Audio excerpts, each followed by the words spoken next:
Julian Reichelt ist unterwegs im Kampf gegen die Bedrohung durch, ja, man fasst es nicht, eine Ökodiktatur der Grünen. Und komplett unglaubwürdig macht er sich mit einer Expertin ohne Expertise. Vollkommen absurd, aber Realität. Klicks und Form mit E, los geht's. Herzlich willkommen. Julian Reichelt hat erkannt, es droht in Deutschland Unvorstellbares. Die Zukunft könnte tatsächlich anders werden als die Vergangenheit. Quasi als würde Zeit vergehen. Am Anfang steht immer ein aktueller Aufhänger, über den sowieso alle diskutieren. Dieser immer sehr brisant und exklusiv, investigativ recherchiert, wird aus allgemein bekannten Informationen gespeist, von denen jeder schon mal gehört hat und die weder hinter einer Paywall versteckt noch im Darknet verborgen sind. Aber egal, bedeutungsschwanger ankündigen kann man es natürlich trotzdem. Wir haben uns die Mühe gemacht und die Lebensläufe der grünen Abgeordneten im Bundestag durchgeackert. Wir haben es auf Video, haben wir in den Bericht zu Stand und Entwicklung der Versorgungssicherheit im Bereich der Versorgung mit Elektrizität geschaut. Damit sich das Publikum über die aktuellen Aufreger dann auch die richtige Meinung bildet, gibt er ihm freundlicherweise die gewünschte Reaktion einfach vor. Moment mal, werden Sie jetzt sagen. Sie wissen, was Faktencheck bedeutet. Sie werden belogen. Und Sie werden es geahnt haben.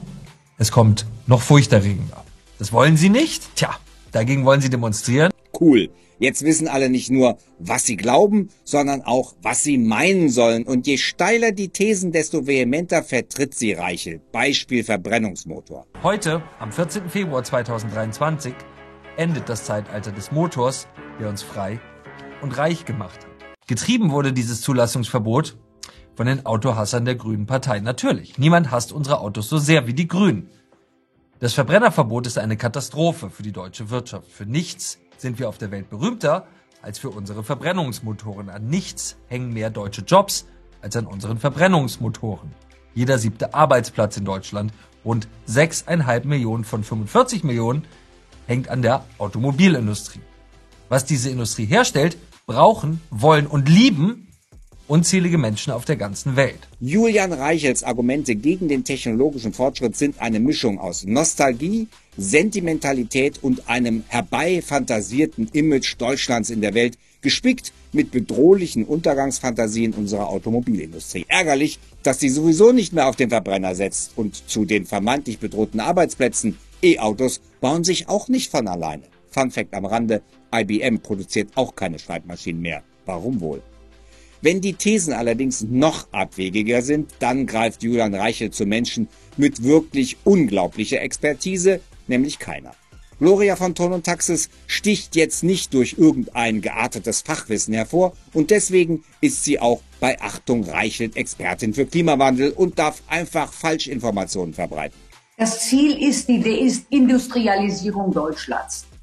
Die glauben tatsächlich, man kann es ihnen fast nicht übel nehmen, die glauben tatsächlich, dass wir klimaneutral werden sollen. Aber das ist ja ein totaler Quatsch, weil die Chinesen sind nicht, die ganze Welt ist nicht klimaneutral. Wir machen mit unserem CO2-Anteil 0,000, die Wissenschaft sagt es ja ständig jetzt, aber das spielt bei der Ideologie keine Rolle. Das stimmt nicht nur nicht. Es ist inzwischen wirklich langweilig zu begründen, warum alle gegen den Klimawandel vorgehen müssen. Ihre Argumentation ist intellektuell so unterkomplex, dass es schon wehtut. Aber Vorsicht, es wird noch schmerzhafter. Julian Reichelt hat seine humoristische Ader entdeckt und lockert die Bedrohungsfantasien mit gekonnt vorgetragenen Gags auf. Da bleibt kein Auge trocken, vor allem weil er selbst immer so herzlich sympathisch über seine eigenen Witze lacht.